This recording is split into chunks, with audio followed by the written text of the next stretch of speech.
there, and this is Auntie, and welcome to Auntie's Advice. I have been wanting to cover this series of Adolescence, what I think about it, what happened, and get your opinion about this series. We're going to start with part 1 of Adolescence, how it started, what I think about it. I have written down some notes, so we're going to talk about it here at Auntie's Advice. Netflix released recently a film called Adolescence. It is a limited series about a young boy being arrested, or at least that's what we believe in the beginning.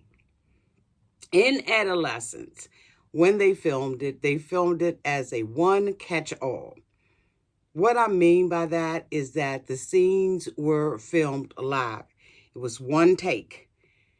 They had to get it right, and if they did not get it right, and they flubbed any of the scenes in this movie, the whole entire thing had to be filmed again.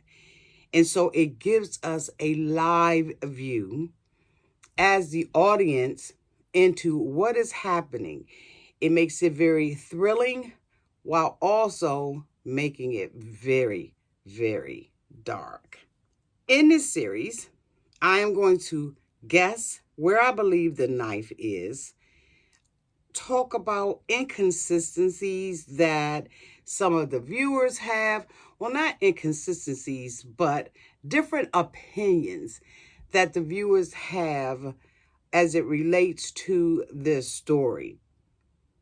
It seems very innocent from the perspective of the young gentleman in this film, but as it begins to unravel in episodes 2, 3, and 4, many of us have walked away with our opinion about what we believe is the truth. What is your truth? What is my truth? I've also looked at this film from the perspective of a mom with a daughter and not knowing about the red pill, the blue pill, the manosphere. And so I'm going to be giving my opinions and my insight as a mom on how I felt about this film. It's taken me quite a while to get it done, but here we are. No better time than right now. Let's start with episode 1. Episode 1 starts with the police coming to a home. They are the jump out crew, what we will call here in Washington, D.C. They are jumping out and ramming in a door of a house that has a mother, a father, a son, and a daughter in the house. We see the family in panic as they hear the door being rammed open or knocked down, kicked down. And we see the dad standing on the stairs with his hands up, realizing that this is the SWAT team. He is given a warrant for the arrest of his son. The daughter is in the bathroom and she is crying. The mom is hysterical, while the son is laying in the bed, seemingly shocked by what is happening. In this scene, I noticed that the son has his hand on the wall. What appears to be in the wallpaper is a cut that looks like a knife. Now, as a mom who has to go and clean up behind their children, we notice little things that appear to be amiss in our children's room. So as a mom, I immediately noticed that there was wallpaper that was missing in the wall.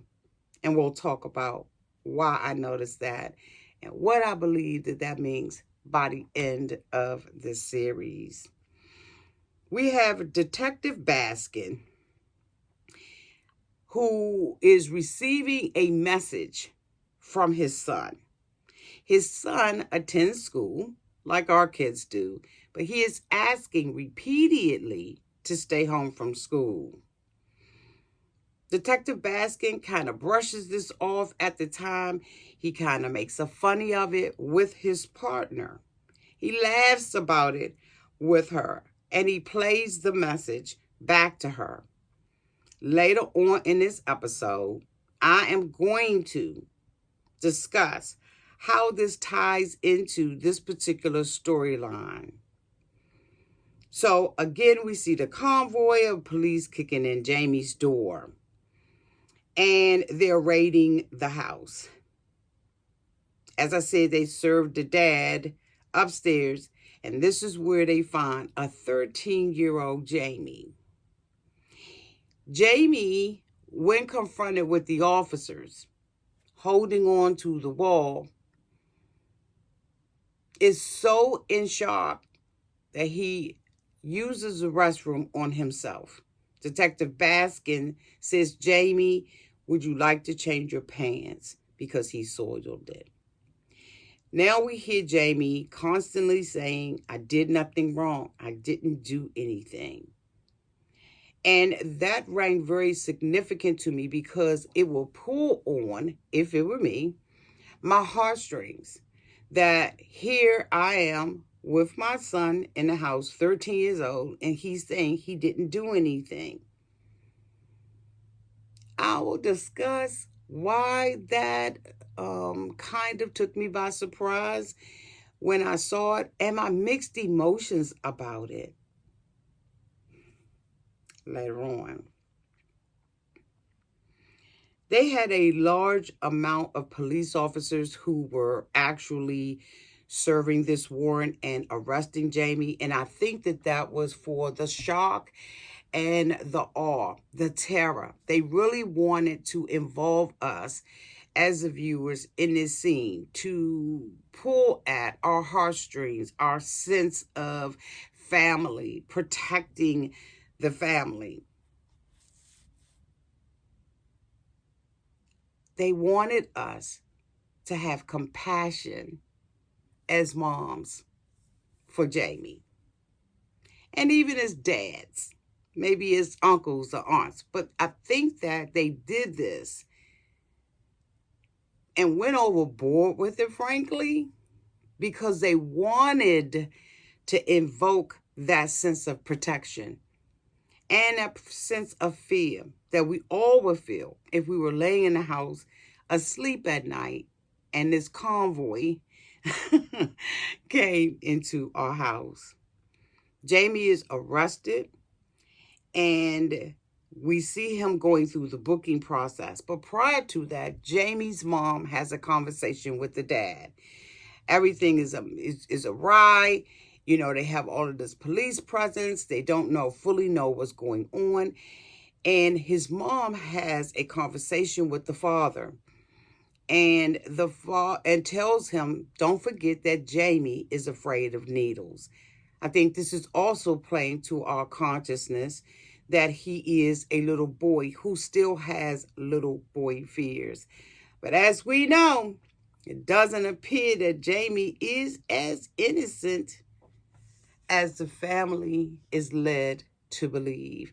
But who would think, after we watch Adolescence, that it would go to this extent? But honey, it did. Although this process, he continues to say that he's done nothing wrong to his father and officers. In the beginning, I felt sympathy for him because I wouldn't want my son to be torn away from me in such a horrific way. I even felt sorry for his father because he just had to stand there and watch this happen. There was nothing that he could do about it.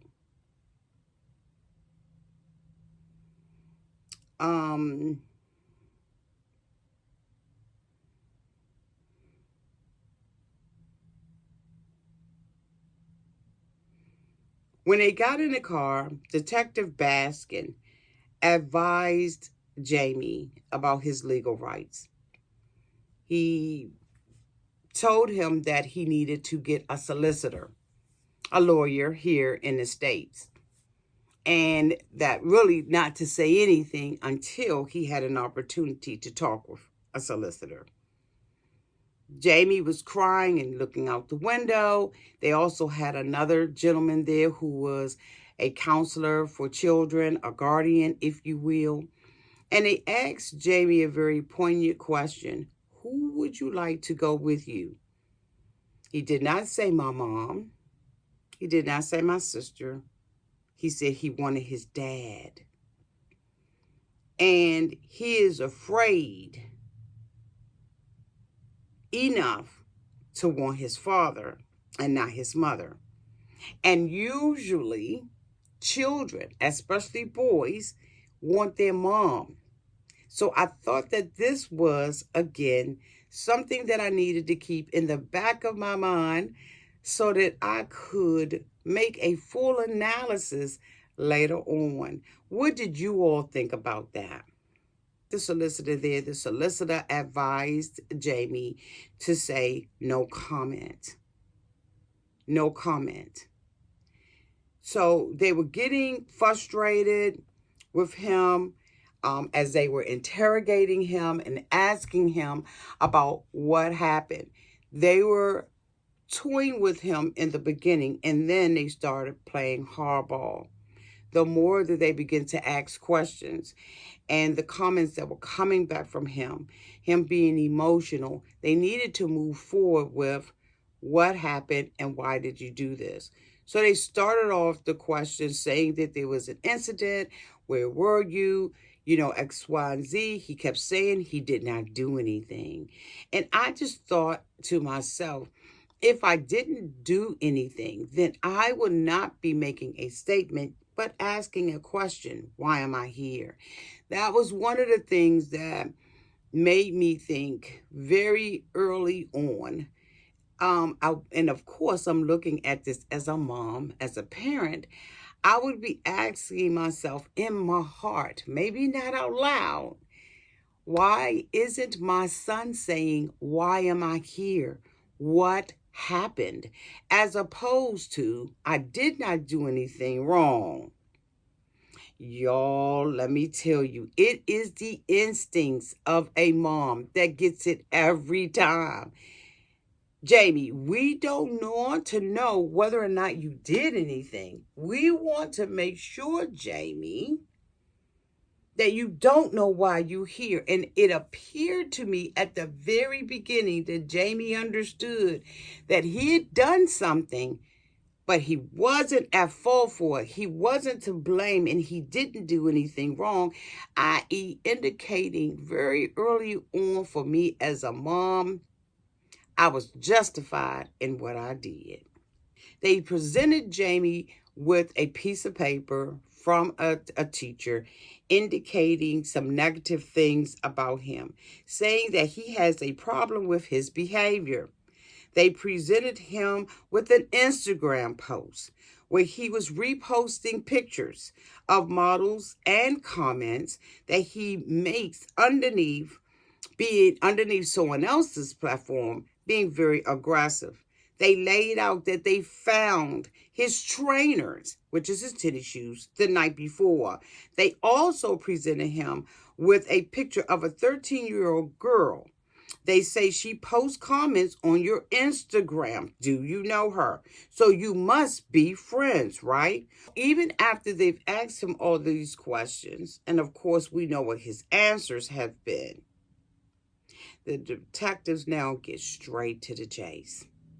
They show him video footage of him with the young lady, with the victim. And his father, who is now getting having an aha moment, realizes that the person that he is seeing in the video, that is seen talking to a young woman and having a confrontation, the father realizes that that is his son. He realizes from the tennis shoes, from his form, we know our children. And so the father now is fully aware that this is his child. But he can't understand or comprehend what it is that he's seeing. I absolutely can totally understand that, because how many of us have seen our children or gone to the school based on a phone call, text, or an email, that our children have been involved in something in school. And we get to school and then we find out the finite details of what has happened. And some of us are shocked by it, and some of us are not, because at the end of the day, we know our children. We also know their mannerisms. And at 13 years old, his mother and his father are fully aware of how Jamie acts when he has done something, been caught in that thing, and tries to ignore the fact that he has now been caught by telling lies or covering it up. They ask him straight out, "Did you kill her?" They told him that she was stabbed 7 times all over her body. They also showed him the screenshots from the security camera that show him following Katie on the night that she was murdered. But yet, he continues to say, "I've done nothing wrong." Now, as I said, they had already showed him the ultimate proof, which was the videotape. But yet, Jamie continues to say he's done nothing wrong. In the footage that they showed to Jamie and his father, we literally see him and the girl have this confrontation, and him grabbing her and stabbing her. His father, as I said, is completely stunned, and all he can do is sit and cry in shock. I was shocked to see this footage myself, if I must say so myself.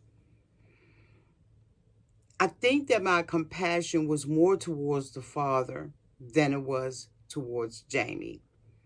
Because literally, how many of you could believe what you were seeing on screen? But at this point, I am more curious about the why. Why did Jamie do this? And I am hoping that the filmmakers will lay that out for me. But even if they don't, I'm going to lay it out for myself. Jamie's dad is so upset that he can't even look at him. We see him when he turns to the side. He's over on the side and he can't look at him. Now, we're going to discuss that later on in another episode as that unfolds, why his father came or became or went into that posture, if you will. Even after the footage is seen, Jamie keeps saying repeatedly, "It wasn't me." And all his dad could do is hug him at this point. Y'all,